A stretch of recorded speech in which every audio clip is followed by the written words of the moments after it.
নমস্কার, শুরু করতে যাচ্ছি এখনকার প্রাইম টাইম নিউজ। আমি আপনাদের সাথে আছি নিপা, আর আপনারা দেখছেন নিউজ বাংলা নেটওয়ার্ক। সংবাদ নিবেদন করছেন রাজন জুয়েলার্স, বিবেকানন্দ রোড, ধর্মনগর, উত্তর Tripura. The big mart, ICICI ব্যাংকের পাশে, ডিএনবি রোড, ধর্মনগর, উত্তর ত্রিপুরা। সহযোগী নিবেদক। আমার অঙ্গে অঙ্গে তোমার ছোঁয়া আমায় সম্পূর্ণ করেছে। এখন খবর বিস্তারিত। ধর্ষণ করে খুন করা হলো মাধ্যমিক পরীক্ষার্থী এক নাবালিকাকে। ঘটনা কল্যাণপুরে। ঘটনায় অভিযুক্তকে এখনো গ্রেপ্তার করতে পারেনি পুলিশ, তবে সন্দেহজনকভাবে 5 জনকে আটক করেছে পুলিশ। কল্যাণপুরে মাধ্যমিক পরীক্ষার্থী নাবালিকাকে ধর্ষণ করে খুনের ঘটনায় 20 ঘন্টা অতিক্রান্ত হলেও অভিযুক্তকে গ্রেপ্তার করতে পারেনি পুলিশ। যদিও পুলিশ এই ব্যাপারে মুখ খুলতে নারাজ তদন্তের স্বার্থে। কারা এমন করলো, কেন বা করলো, আর বিভিন্ন প্রশ্ন উঁকি দিচ্ছে। এদিকে সন্দেহভাজন 5 জনকে আটক করেছে পুলিশ। প্রশ্ন উঠছে, ছাত্রীর মোবাইল থেকে কল লিস্ট চেক করলেই অনেক কিছুই বেরিয়ে আসতে পারে। ভারতীয় দণ্ডবিধির 376/302 ধারায় পুলিশ মামলা গ্রহণ করে ঘটনাস্থলে নামানো হয় ডগ স্কোয়াড। এলাকায় চরম উত্তেজনা বিরাজ করছে। গভীর রাতে পুলিশ মৃতদেহ কল্যাণপুর হাসপাতালের মর্গে রাখে। বুধবার ম্যাজিস্ট্রেটের সামনে ভিডিও ক্যামেরা করে টানা 3 ঘন্টা চলে ময়নাতদন্ত। শেষে ছাত্রীর মৃতদেহ পরিবারের হাতে তুলে দেয় পুলিশ। সবার দাবি, মূল অভিযুক্ত যেন গ্রেপ্তার হয়। ঘটনার খবর পেয়ে থানাবাবুদের সাথে কথা বলেন বিধায়ক পিনাকি দাস চৌধুরী। আমার নাতি গত 25 তারিখ কাল 3:30টার সময় প্রাইভেট গেছিলাম। এরপরে বাড়ি ফিরে এরপরে আমরা করছিলাম। এরপরে কোনখানে পাওয়া গেছে না। এরপরে কালকে সন্ধ্যার সময় আমরা খবর পাইছি শান্তিনগর আর ভিতরে যে একটা জঙ্গল মেটা গিয়ে দেখলাম আমার নাতি নই। এরপরে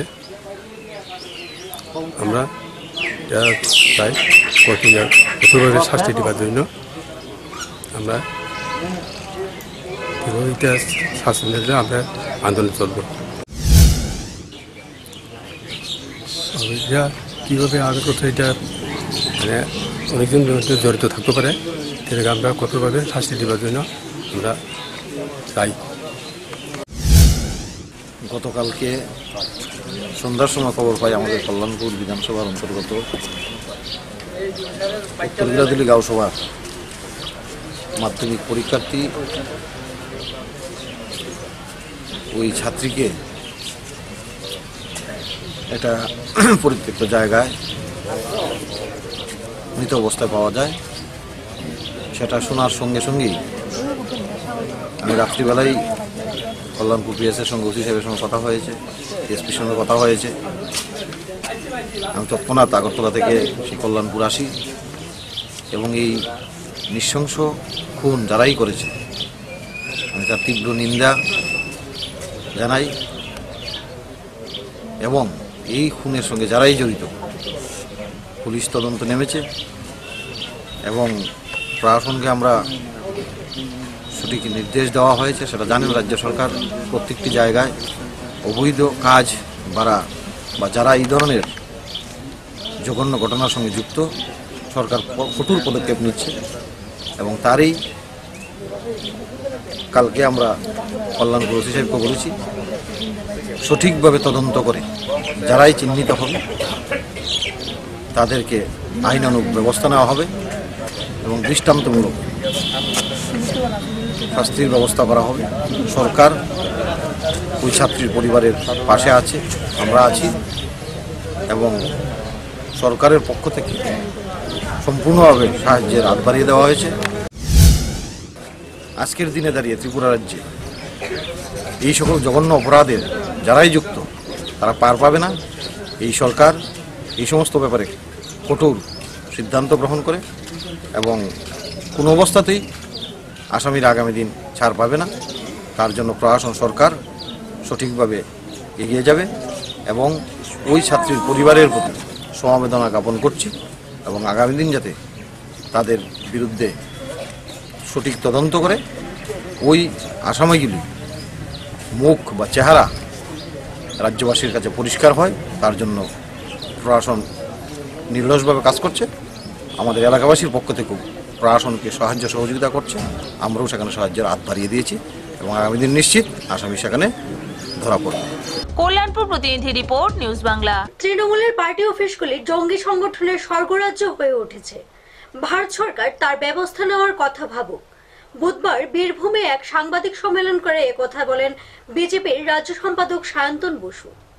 বীরভূম জেলায় সাংবাদিক সম্মেলন করে বিজেপির রাজ্য সম্পাদক সায়ন্তনু বসু এক সাংবাদিক সম্মেলনে বলেন, মুখ্যমন্ত্রীর পূর্ববর্তী মন্তব্য মোদিজি নাকি হামলার কথা জানতেন।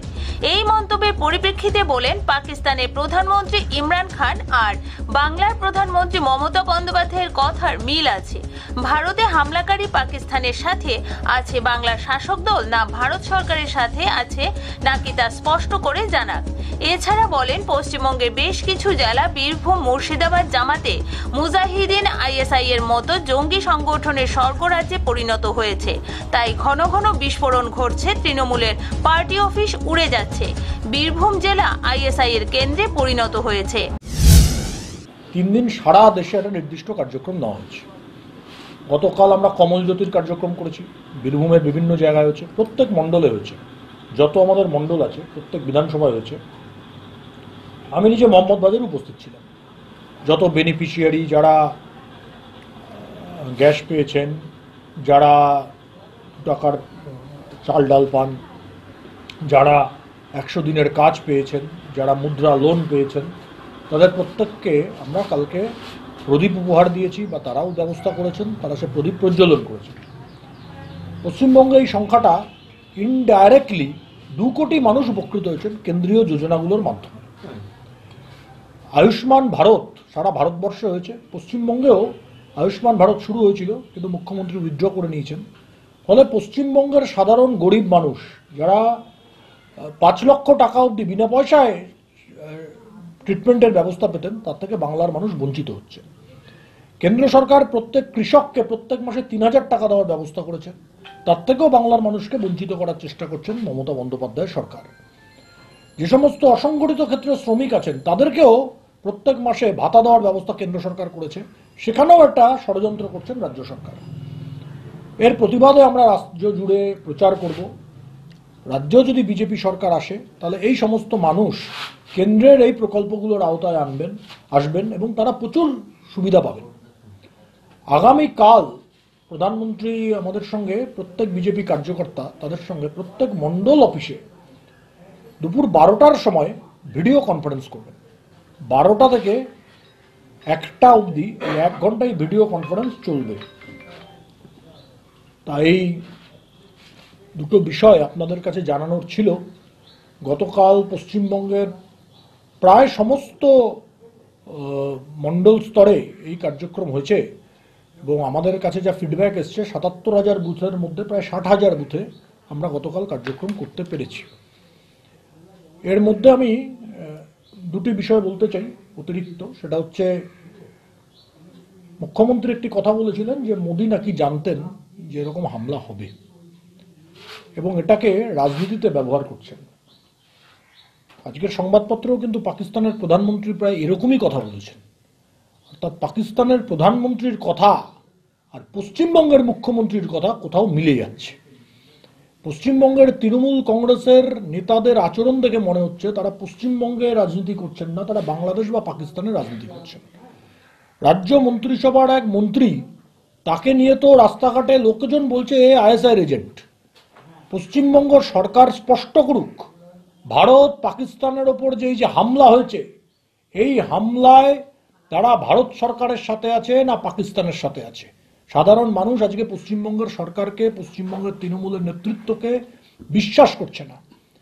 এই যে জেলা বীরভূম, এই বীরভূম জেলা আইএসআইয়ের একটা কেন্দ্রে পরিণত হয়েছে।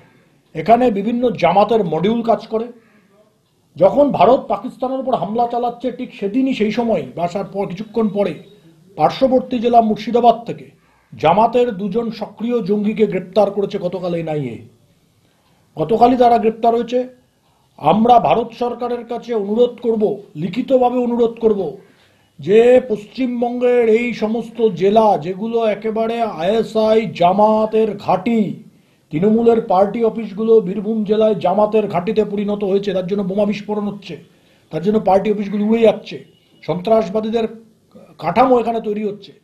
তার জন্য পাকিস্তানের বিরুদ্ধে যা ব্যবস্থা নেওয়ার ভারত সরকার নিয়েছে, ভারতের স্বরাষ্ট্র মন্ত্রক এই সমস্ত তৃণমূলের পার্টি অফিস, জামাতের ঘাঁটি এবং আইএসআর যে মডিউল যা বীরভূম মুর্শিদাবাদ জেলায় খুব সক্রিয়, এখানেও ব্যবস্থা নেওয়ার কথা ভাবুক।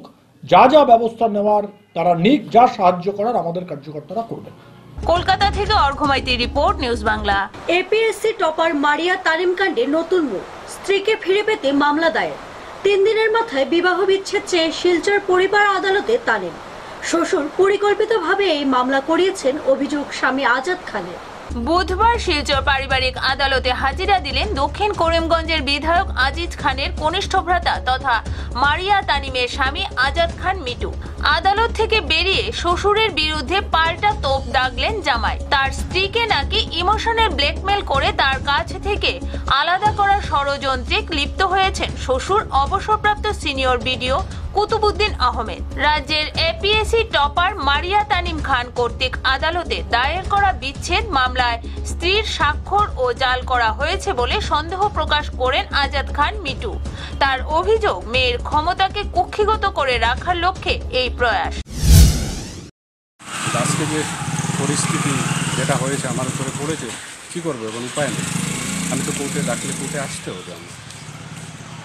আপনি কি চান? আমি তো আজকের দিনেও আমার মিসেস আমার করে নিয়ে যেতে প্রস্তুত, আজকের দিন। আর মৃত্যুর আগ পর্যন্ত আমি থাকবো, আমার মিসেস আমি করবো। এটা 9 বছরের, অ্যাবাউট 10 ইয়ার্সের রিলেশন, অ্যাবাউট 10 ইয়ার্স। ঘটনাটা কি হয়েছে, কেন এই পরিস্থিতির সৃষ্টি?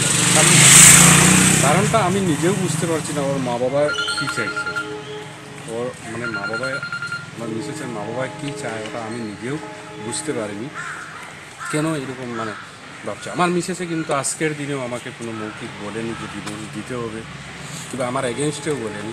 2-1টা কথা এগেনস্টে বলেছে, কিন্তু এই মা বাবার প্রেশার নিয়ে বলে, আমি তো জানি।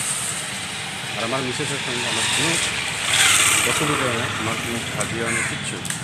বারোগ্রাম প্রতিনিধি রিপোর্ট, নিউজ বাংলা। প্রতিযোগিতামূলক পরীক্ষায় যাতে ছাত্রছাত্রীরা সফল হতে পারে তার জন্য কোচিং সেন্টার গড়ে তোলা হবে। এইসব কোচিং সেন্টারগুলোতে বহিরাজ্য থেকে প্রশিক্ষকরা প্রশিক্ষণ দেবেন। বুধবার বোজ্জং দ্বাদশ শ্রেণী বিদ্যালয়ে ক্রীড়া উৎসব কেন্দ্রে রক্তদানের সূচনা করেন মুখ্যমন্ত্রী বিপ্লব কুমার দেব। প্রতিযোগিতামূলক পরীক্ষায় যাতে ছাত্রছাত্রীরা সফল হতে পারে তার জন্য কোচিং সেন্টার গড়ে তোলা হবে। এইসব কোচিং সেন্টারগুলিতে বহিরাজ্য থেকে প্রশিক্ষকরা প্রশিক্ষণ দেবেন। রাজধানীর বোজ্জং দ্বাদশ শ্রেণী বিদ্যালয়ে ক্রীড়া উৎসব কেন্দ্রিক রক্তদানের সূচনা করে মুখ্যমন্ত্রী এই কথাগুলি বলেন। অনুষ্ঠান শুরুর আগে কাশ্মীরের শহীদ জওয়ানদের প্রতি শ্রদ্ধা জানানো হয়েছে। রাজধানীর বোজ্জং দ্বাদশ শ্রেণী বিদ্যালয়ে ক্রীড়া উৎসব কেন্দ্রিক রক্তদানের সূচনা করে মুখ্যমন্ত্রী ছাত্রছাত্রীদের বিনয়ী হতে পরামর্শ দিয়েছেন। তিনি ছাত্রছাত্রীদের মানসিকতার পরিবর্তন করতে বলেছেন। তিনি বাম আমলের মৃদু সমালোচনা করেন। ক্রীড়া উৎসব কেন্দ্রিক রক্তদানে অনূর্ধ্ব 17 আন্তর্জাতিক স্কুল ফুটবল টুর্নামেন্টে ভারতের প্রতিনিধিত্বকারী ফুটবলার বোজ্জং দ্বাদশের ছাত্র লালেং মোয়া ডার্লংকে স্মারক প্রদান করা হয়েছে। মুখ্যমন্ত্রী একটি ক্রীড়া প্রদর্শনীর উদ্বোধন করেন। পরে তিনি রক্তদান শিবিরটি ঘুরে দেখেন। আমি চাই যে ত্রিপুরা রাজ্যে যখন ইউপিএসসি এক্সাম হবে তার মধ্যে যদি প্রতি বছর 50টা ছেলে বা মেয়ে যখন সিলেকশন হয়ে যাবে, যেমন আইটিআই যাবে, তখন আমার হৃদয় বলবে যে মেরে কুছ খারাপ আয়া, তখন আমার আমি কোনো কিছু করতে পেরেছি। মুখ্যমন্ত্রী পাকিস্তানকে উচিত শিক্ষা দেওয়ায় প্রধানমন্ত্রী নরেন্দ্র মোদীর ভূমিকার প্রশংসা করেন। তিনি উদার গণতান্ত্রিক ব্যবস্থার সুযোগ নিয়ে যারা এই প্রশংসনীয় কাজের বিরোধিতা করছে তাদের চিহ্নিত করে ব্যবস্থা নেওয়ার উপর গুরুত্ব দেন। আপনারা সিদ্ধান্ত নিন, ব্যবস্থা নিন, কিন্তু পাকিস্তান সেটা করছে না। তখন ভারত সরকার সিদ্ধান্ত করেছে পাকিস্তান তো করবে না, কারণ আমার দেশের নাগরিকদের বাঁচানোর দায়িত্ব আমার রয়েছে। নরেন্দ্র মোদী সেই ভূমিকা পালন করেছে, তার জন্য বাধাই পাত্র যে আমরা আজকে গর্ববোধ করতে পারি ভারতবর্ষের নরেন্দ্র মোদী এক সময় আমাদের কাছে গর্ব লাগতো যে আমেরিকার উপরে আক্রমণ করলেই আমেরিকা কোথায় এশিয়ার দেশে চলে আসে। তাকে শিক্ষা দিয়ে সারে গর্ব করে আমেরিকানরা, দেখো আমাদের উপরে যদি কেউ হাত তোলে দুনিয়াতে কেউ রক্ষা পাবে না। ইসরায়েল বলতো আমাদের উপর যদি কেউ হাত তোলে তো কেউ রক্ষা পাবে না। আজকে ভারতবর্ষের প্রতিটি কোনায় ত্রিপুরার 18 মুড়া হোক, সাবরুম হোক, প্রত্যেকটি ভারতবাসী এখন তার স্বাভিমানে তার হৃদয় ভরে গেছে, তার সমস্ত মানসিকতা এক নতুন উদ্যম দিয়েছে যে না, আমার দেশে, আমার গ্রামে, আমার উপরে যদি কেউ আক্রমণ করে নরেন্দ্র ভাই মোদী কাউকে ছাড়বে না। সেটা কোনদিন ভারতবর্ষের মানুষ আজ থেকে 10 বছর আগে চিন্তা করতে পারে।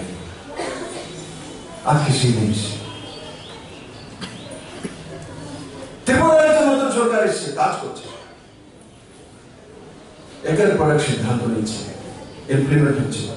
এই প্রথম বোজ্জং দ্বাদশ শ্রেণী বিদ্যালয়ে ক্রীড়া উৎসব কেন্দ্রিক রক্তদান ঘিরে ছাত্রছাত্রী এবং শিক্ষক শিক্ষিকাদের মধ্যে ব্যাপক উৎসাহ উদ্দীপনা লক্ষ্য করা গেছে। আগরতলা প্রতিনিধির রিপোর্ট, নিউজ বাংলা। প্রধানমন্ত্রীর উজ্জ্বলা যোজনার প্রকল্পে বুধবার উদয়পুর মহকুমার টেপানিয়া আরডি ব্লকের অন্তর্গত 434 জনকে গ্যাস সংযোগ দেওয়া হয়। এই অনুষ্ঠানে উপস্থিত ছিলেন বিশিষ্ট সমাজসেবী প্রতিমা ভৌমিক। বুধবার উদয়পুর মহকুমার টেপানিয়া আরডি ব্লকের অন্তর্গত 434 জনকে উজ্জ্বলা যোজনার অধীন গ্যাস সংযোগ প্রদান করা হয়। উপস্থিত ছিলেন রাজ্যের বিশিষ্ট সমাজসেবী প্রতিমা ভৌমিক, গোমতী জেলার জেলা শাসক টি.কে. দেবনাথ, উদয়পুর মহকুমার শাসক আশিস দত্ত সহ অন্যান্যরা। উজ্জ্বলা গ্যাস সরবরাহকে কেন্দ্র করে উপস্থিত মায়েদের সামনে বিশিষ্ট সমাজসেবী প্রতিমা ভৌমিক প্রদীপ প্রজ্বলন করে অনুষ্ঠানের সূচনা করেন। পরে বক্তব্য রাখতে গিয়ে বক্তারা বলেন, রাজ্যে নতুন সরকার ক্ষমতায় আসার পর সারা রাজ্যে যারা বিপিএল-ভুক্ত মায়েরা রয়েছেন তাদের বিনা পয়সায় উজ্জ্বলা গ্যাস সরবরাহ করা হচ্ছে। বিশিষ্ট সমাজসেবী প্রতিমা ভৌমিক বলেন, রাজ্যের মানুষ কখনো কল্পনা করতে পারেনি রাজ্যের নতুন বিজেপি আইপিএফটি জোট সরকার বিনা পয়সায় গ্যাস সরবরাহ করবে। দেশের প্রধানমন্ত্রী সারা দেশের গরিব পরিবারভুক্ত মায়েদের গ্যাস সরবরাহ যেমন করছেন, তেমনি কৃষক ভাইদের জন্য আগামী 2022 সালের মধ্যে কৃষকদের আয়ের দ্বিগুণ করার পরিকল্পনা নিয়ে কেন্দ্র এবং রাজ্য সরকার কাজ করছে। ইতিমধ্যে গরিব কৃষকদের ব্যাংকে 6,000 টাকা করে দেওয়ার সিদ্ধান্ত নিয়েছেন দেশের প্রধানমন্ত্রী।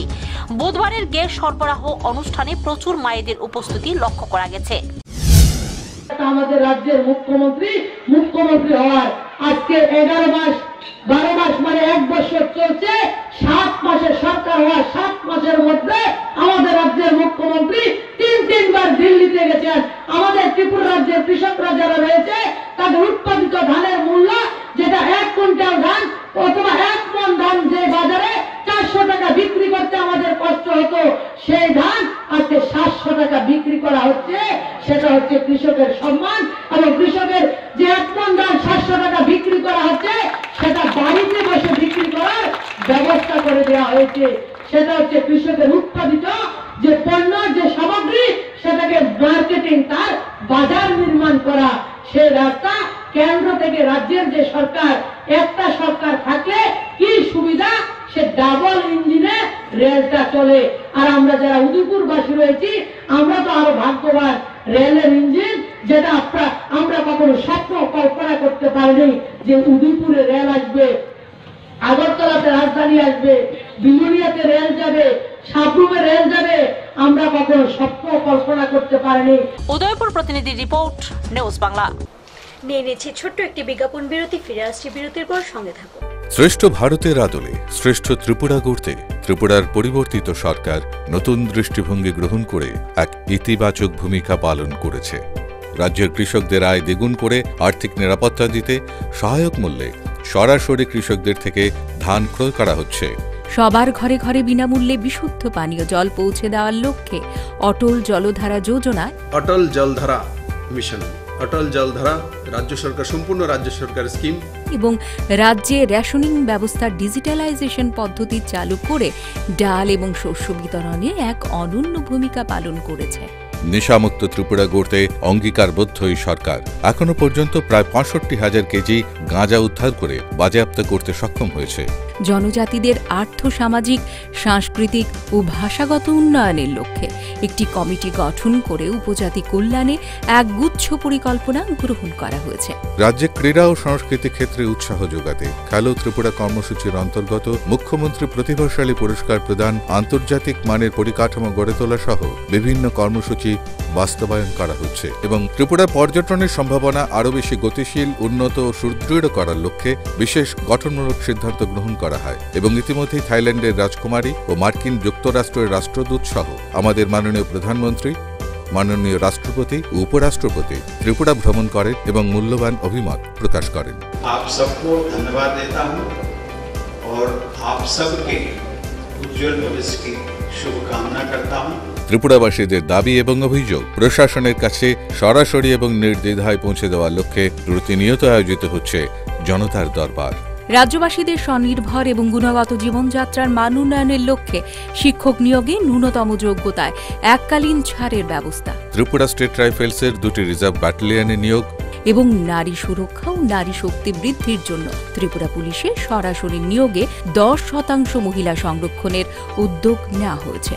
10% reservation for women in police force.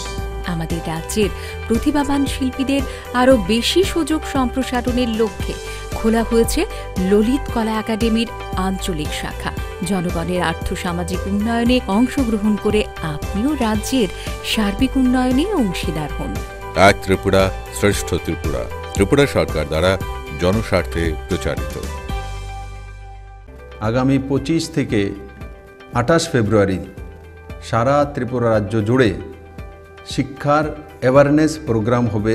স্কুলগুলোর মধ্যে শিক্ষার গুণগত মান কীভাবে বাড়ানো যায় এবং তাদের বিহেভিয়ার এবং ফিউচার কি করা উচিত।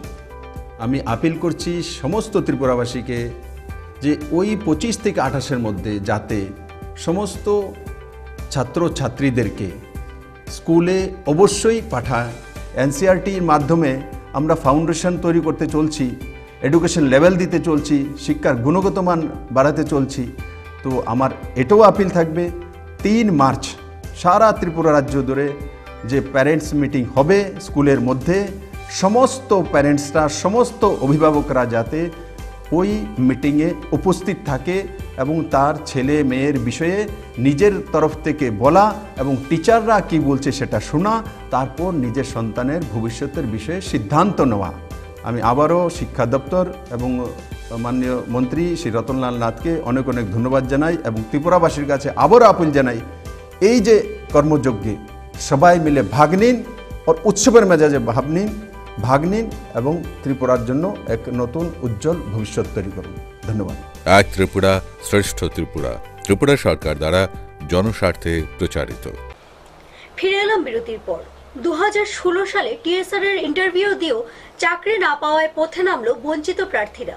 বুধবার এই বিষয়ে রাজ্যপালের সঙ্গে দেখা করেন তারা। 2016 সালে এনরোলড ফলোয়ারে ইন্টারভিউ নেওয়া হয়েছিল। এই ইন্টারভিউতে যারা উত্তীর্ণ হয় তাদের পুলিশ ভেরিফিকেশন করা হয় 2017 সালে।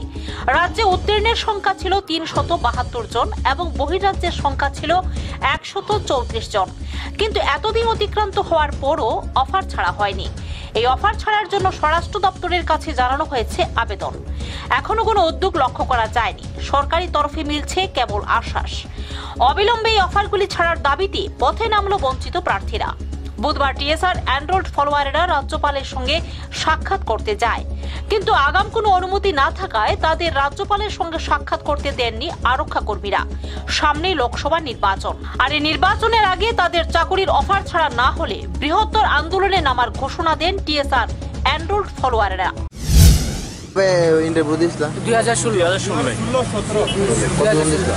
আমরা 372, ত্রিপুরা 372, বাইরের স্টেট 134, টোটাল 484। মানে ভেরিফিকেশন সিলেক্ট হয়েছে 484। আমরা বিগত সরকার ঘুরাইছে, এখন মাননীয় মুখ্যমন্ত্রী দিনের পর দিন আমরা আশ্বাস দিতেছে, কিন্তু চাকরিগুলো দেয় নাই। দিচ্ছি আমরা প্রশাসনের কাছে গেলে লাঠিচার্জ করা হয়, এগুলো থেকে এদিকে যাও দৌড়ানো হয়। আমাদের অপরাধ কি? যেবেলা ইন্টারভিউ হয়েছিল এবার তো কোনো পার্টি আসছিল না, বিজ্ঞপ্তির ভিতরে কোনো পার্টিভাবে কোনো লেখা আসছিল না। কে কোন পার্টি করে কোন ইয়ে আছে, তারা আইএসের প্রথম তারা সিদ্ধান্ত করছে, ক্যাবিনেট সিদ্ধান্ত করছে, আর বাবা মালের নিয়োগ নীতি সব বাতিল। আমাদের কি বিজ্ঞপ্তিতে লেখা আছিল বাবা মালের চাকরি পাইলে সবগুলো বাতিল, কিন্তু টিএসআর তো বাবা মালে হয়েছিল, সবগুলো টিএসআর যত ব্যাটালিয়ন তৈরি হয়েছে বাবা মালে হয়েছিল, কেন এখনো দেওয়া হয় নাই? আগরতলা প্রতিনিধি রিপোর্ট, নিউজ বাংলা। রাজ্যের ত্রিস্তর পঞ্চায়েত ও ভিলেজ কমিটিগুলোতে 105,58,00,000 টাকা অবিহিত অবস্থায় পড়ে আছে। ব্লক উপদেষ্টা কমিটি ও জেলা পরিষদের বৈঠক ঠিকভাবে না হওয়ার কারণে এই টাকা খরচ হয়নি। বুধবার বিধানসভায় এই তথ্য তুলে ধরেন মুখ্যমন্ত্রী বিপ্লব কুমার দেব। ত্রিস্তর পঞ্চায়েত ব্যবস্থায় গ্রাম সভা করে সুবিধাভোগী নির্বাচন করা এবং আয় ব্যয়ের হিসেব দেওয়া বাধ্যতামূলক। অন্যদিকে পঞ্চায়েত আইন অনুযায়ী 3 মাস অন্তর জেলা পরিষদ ও পঞ্চায়েত সমিতির বৈঠক করে উন্নয়ন পরিকল্পনা রূপায়ণ করতে হয়, কিন্তু বেশিরভাগ পঞ্চায়েতে বৈঠক না হওয়ার কারণে সরকারি অর্থ অব্যয়িত পড়ে আছে। রাজ্য বিধানসভায় এই তথ্য তুলে ধরেন মুখ্যমন্ত্রী বিপ্লব কুমার দেব। তিনি বলেন, গত মার্চ মাস থেকে এখন পর্যন্ত রাজ্যের 8টি জেলা পরিষদে বছরে 2 বার করে 48টি বৈঠক হওয়ার কথা থাকলেও এখন পর্যন্ত বৈঠক হয়েছে 12টি। সাধারণ সভা 32টির বদলে হয়েছে 9টি। খোয়াই দক্ষিণ জেলায় কোনো বৈঠক হয়নি। অপরদিকে 35টি পঞ্চায়েত সমিতিতে 420টি কার্যনির্বাহী বৈঠক হওয়ার কথা থাকলেও হয়েছে 38টি। 40টি ব্লকে উপদেষ্টা কমিটির বৈঠক 480টি করার কথা থাকলেও হয়েছে 79টি। বিরোধী দলের জনপ্রতিনিধিরা অনুপস্থিত থাকার কারণে বৈঠক হচ্ছে না বলে জানান মুখ্যমন্ত্রী। তিনি বলেন, পিডিএফে 18,87,00,000 এবং ব্লক স্তরে 6,67,00,000 এবং 15,75,00,000 টাকা অব্যয়িত পড়ে আছে বলে জানান তিনি। এতে করে উন্নয়ন থমকে আছে। মুখ্যমন্ত্রী বলেন, ত্রিস্তর পঞ্চায়েত এবং ভিলেজ স্তরে 99% সিপিআইএম জনপ্রতিনিধি। নিবেদন করবো, কমসে কম গরিব মানুষের কাছে টাকাটা দিতে দিন, আর বিশেষ করে আপনাদের সমস্ত সদস্যরা এদের কাছে কোনো মিটিং করো। ইলেকশন যেটা তো নির্বাচিত হয়ে আছে জেলা পরিষদে, তো কমসে কম মিটিং করো, এটা তো অফিসে করবে। অফিসে মিটিং করে কাজগুলো রূপায়িত করো, মানুষের কাছে 100 কোটি টাকা পৌঁছে যাক, নাহলে তো অব্যক্ত টাকা কি হবে? এগুলো একটা রাজ্য সরকারের বিষয়, সাধারণ আইন আমি তার জন্য নিবেদন করবো পুরো হাউসের কাছে এবং আপনাদের কাছে, সবাই পদক্ষেপ নিই। আমি আপনাদের কাছে বেশি করে ম্যাক্সিমাম সদস্য আপনাদের 99%, এদেরকে বলুন কমসে কম মিটিং করে কাজগুলো করার জন্য, কারণ মিটিং না করলে কাজগুলো তো রূপায়িত করতে পারবে না। ধন্যবাদ। শিক্ষামন্ত্রী রতনলাল নাথ স্বাস্থ্যমন্ত্রী সুদীপ রায় বর্মনের পেছনে চক্রান্ত রয়েছে বলে অভিযোগ করেন। সরকারকে বদনাম করতে বিভ্রান্তি ছড়ানো হচ্ছে বলে তিনি অভিযোগ করেন। ষড়যন্ত্রকারীরা যাতে সফল হতে না পারে তার জন্য ব্যবস্থা নিতে তিনি দাবি করেন। আমাদের এই হাউস পরিচালিত হয় rules of procedure conduct of business. মুখ্যমন্ত্রী স্টেটমেন্ট দিয়েছেন, এই স্টেটমেন্টের পর আর ফার্দার কোনো ডিসকাশন হয় না। এটা মাননীয় senior member is very equipped with it. মাননীয় আমাদের ফরমার স্পিকার উনি আছেন, উনিও জানেন এখানে অধিকাংশ যারা অপোজিশন দেখছে অল আগের মেম্বার ওনারা জানেন যে বিভিন্ন হাউসের স্টেটমেন্টের পর আর কোনো ফার্দার ডিসকাশন চলে না। কেন এখানে মাননীয় সদস্য সিনিয়র মেম্বার তাহলে কথা বলার চেষ্টা করছেন টু নট অ্যাটেনশন, আমি অবগত হচ্ছে না, তাহলে আপনি বলতে সমালোচনা করেন। বিরোধী বিধায়ক বাদল চৌধুরী, সুধন দাস, তপন চক্রবর্তী নিরাপত্তার অভাবে বৈঠকে তারা যেতে পারছেন না বলে অভিযোগ করেন। মন্ত্রিসভার কোনো মন্ত্রীর উপস্থিতিতে সভাগুলি সংগঠিত করার প্রস্তাব দেন বিরোধী বিধায়করা।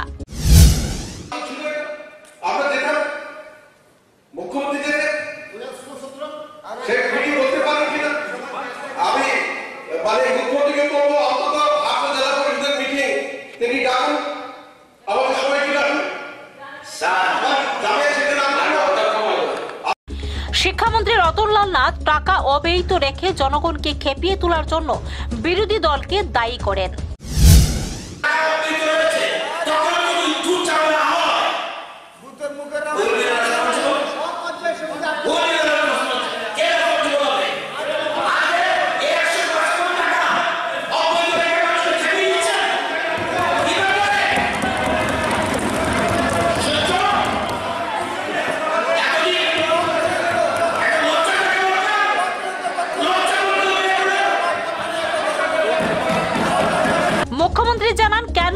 সবেই তো পড়ে আছে, কেন সবার ডাকা হয়নি তা খতিয়ে দেখা হবে।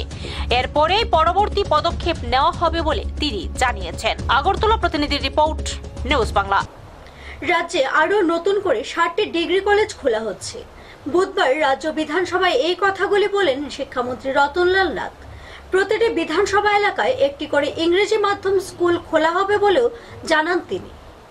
রাজ্যে আরো 7টি ডিগ্রি কলেজ হচ্ছে। রাজ্য বিধানসভায় বুধবার এ কথাগুলি জানান শিক্ষামন্ত্রী রতনলাল নাথ। তিনি বলেন, বিএড পড়ুয়ারা যাতে ঋণ পেতে পারে তার জন্য ব্যাংকগুলির সাথে কথা বলা হয়েছে। এখন পর্যন্ত 1581 জন ঋণ পেতে আবেদন করেছেন। এর মধ্যে 1500 জনের আবেদন মঞ্জুর করা হয়েছে। ঋণ নিয়ে ব্যাংকগুলি হয়রানি করলে দপ্তরকে অবহিত করতে বলেছেন তিনি। শিক্ষামন্ত্রী আরো ইংরেজি মাধ্যম স্কুল খোলা হবে বলে জানিয়ে প্রয়োজন ভিত্তিক আবেদন করতে বলেছেন। প্রতিটি বিধানসভা এলাকায় একটি করে ইংরেজি মাধ্যম স্কুল খোলা হবে বলে জানান তিনি।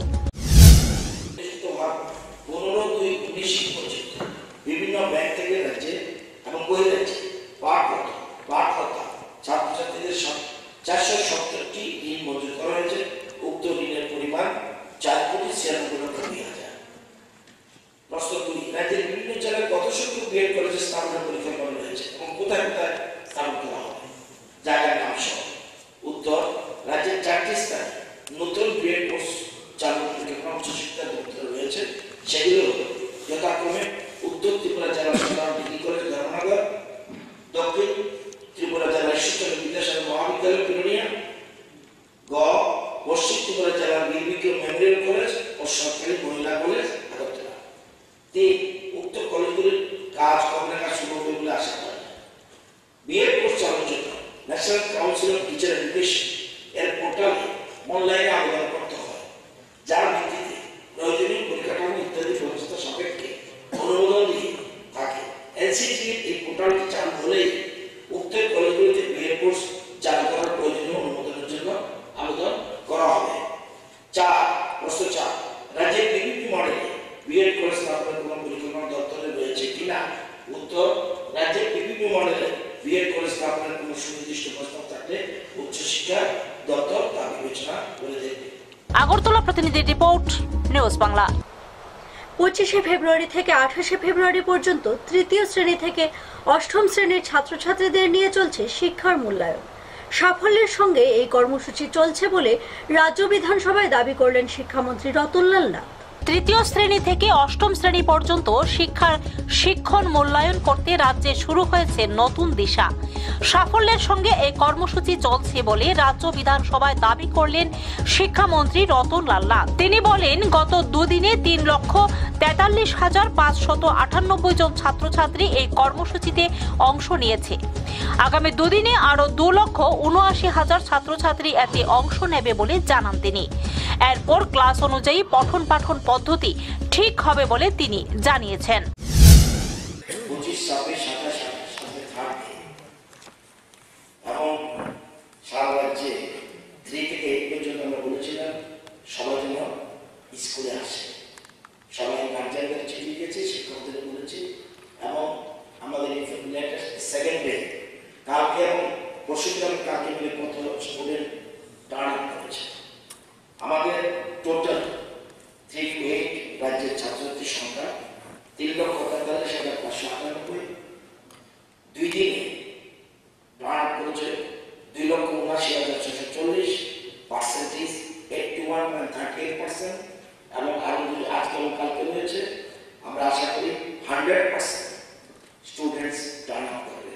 আমি এখানে অনুরোধ করব যারা সদস্য হয়েছেন সবাই, মূল উদ্দেশ্য হলো এই যে 3 থেকে 5 শিক্ষার শিক্ষক স্তরটা কোন জায়গায় রয়েছে, শিক্ষার শিক্ষক স্তর কোন জায়গায় রয়েছে এটা মূল্যায়ন করা এবং মূল্যায়নের পরে তখন আমরা ঠিক করবো ক্লাস অনুযায়ী তার স্তরটাকে কিভাবে আপগ্রেড করা যায়। সেই জন্য শিক্ষা পদ্ধতি, পঠন পদ্ধতি এগুলো আমরা ঠিক করবো। আরো যে 20% বাকি রয়েছে, 19%, আমি অনুরোধ করবো যার যারা লাগায় সবাই যেন, আজকেও আছে কালকেও আছে, সবাই যেন ছেলে মেয়েদের স্কুলে পাঠায়। এরকম আপনারা উদ্যোগ। আগরতলা প্রতিনিধির রিপোর্ট, নিউজ বাংলা। রাজ্যে মোট টেট উত্তীর্ণ 163 জন অস্নাতক শিক্ষক শিক্ষিকা এবং 589 জন স্নাতক শিক্ষক শিক্ষিকা রয়েছে। বুধবার বিধানসভায় এই তথ্য দেন শিক্ষামন্ত্রী রতনলাল নাথ। রাজ্যে বুনিয়াদী শিক্ষা দপ্তরে টেট উত্তীর্ণ 163 জন অস্নাতক শিক্ষক শিক্ষিকা এবং 589 জন স্নাতক শিক্ষক শিক্ষিকা কর্মরত রয়েছেন। বুধবার রাজ্য বিধানসভায় এই তথ্য দেন শিক্ষামন্ত্রী রতনলাল নাথ। তিনি বলেন, রাজ্যে গুণগত শিক্ষার প্রয়োজনে আগামী দিনে টেট পরীক্ষার মাধ্যমে নিয়োগের উপর গুরুত্ব দিতে রাজ্যের 4টি জায়গায় বিএড কলেজ স্থাপনের কথা বলেন তিনি। যখন কোনো মন্ত্রী কাছে প্রশ্ন করলে একটা প্রশ্ন করলে তারপরে আমার মনে থাকবে না, তাহলে ওনারাই ক্ষতিগ্রস্ত হবে। প্রশ্ন করলে উত্তর দিলে পরে আরেকটা করো, তাহলে আমার অসুবিধা নেই। আমার তো এত কথা আমার অন্তর্গত কথা। স্যার, মাননীয় সদস্য প্রশ্নকর্তা যিনি সম্পর্কে উনি বলেছেন যে প্রশ্নটা ছিল বুনিয়াদী শিক্ষায় উত্তীর্ণ কতজন শিক্ষক শিক্ষিকা বর্তমানে বিদ্যালয় শিক্ষাগত রয়েছে, একটু বলে দিয়েছে। যদিও ওনার আরেকটা উনি বলতে চেয়েছেন যারা এখন পুষ্টিভাবে টেট উত্তীর্ণ তারা যেন তাদেরকে যেন সঠিকভাবে দেওয়া হয় এই জন্য ওনার আরেকটা প্রশ্ন আছে আরো পরে, সেটার মধ্যে আমি সেদিন আমার আছে বলে আমি বলতেছি যে আসলে ইংরেজি মাধ্যম টিচার ব্যাকগ্রাউন্ড টিচার শর্টেজ, এটা বাস্তব সত্য। তো আমরা সেখানে কি করবো, আবার ইংলিশ মিডিয়াম স্কুল খোলার জন্য ডিমান্ডও বেশি, অনেকেই ডিমান্ড করছে। আর কোয়ালিটি এডুকেশনের ক্ষেত্রে ইংলিশ মিডিয়াম স্কুল ইম্পর্টেন্ট। তো আমরা আমাদের দপ্তর কি চিন্তা করছে, তুলনামূলক দেখা যায় যারা টেট উত্তীর্ণ তারা কিন্তু একটু তাদের একটু কোয়ালিটি বেটার। সেই জন্য আমরা করছি ইংলিশ মিডিয়াম ব্যাকগ্রাউন্ড না থাকলেও যে স্কুলগুলি ইংলিশ মিডিয়াম স্কুল সেগুলিকে আমরা চেষ্টা করছি টেট উত্তীর্ণ টিচারদের দেওয়ার জন্য। এবং আগামী দিনে যে যারা বর্তমানে টেট উত্তীর্ণ রয়েছে তাদেরকে পোস্টিং দেওয়ার ক্ষেত্রে আমরা চেষ্টা করব ইংলিশ ব্যাকগ্রাউন্ড না থাকলেও টেট উত্তীর্ণদের ইংলিশ মিডিয়াম পড়ার মাধ্যমে স্কুলগুলিতে দেওয়ার চেষ্টা করছি। আর প্যারেন্টস যেগুলি বলেছেন অন্যান্য বিষয়টা আছে ঠিকই, কিন্তু পরবর্তী সময় আমরা চেষ্টা করি। একটা অসুবিধার মধ্যে রয়েছি আমরা অনেকগুলো স্কুল, এবং সেখানে আমরা খুব প্ল্যানিং করে আমাদের দপ্তরের অধিকর্তা সচিব সহ বা অন্যান্য আপনারাও যথেষ্ট সহযোগিতা করছেন, আমরা ধীরে ধীরে সেই জায়গায় চেষ্টা করছি কিভাবে কি করা যায়। আপনি যেটা বলেছেন নিশ্চয়ই দপ্তরের অফিসাররা এখানে আছেন, ওনারা শুনছেন, আমরা সেদিকে চিন্তা করি পুষ্টির ক্ষেত্রে। আগরতলা প্রতিনিধি রিপোর্ট, নিউজ বাংলা। এখনকার মতো প্রাইম টাইম নিউজ এ পর্যন্তই। আমাদের পরবর্তী সংবাদ দেখার জন্য চোখ রাখুন নিউজ বাংলার পর্দায়।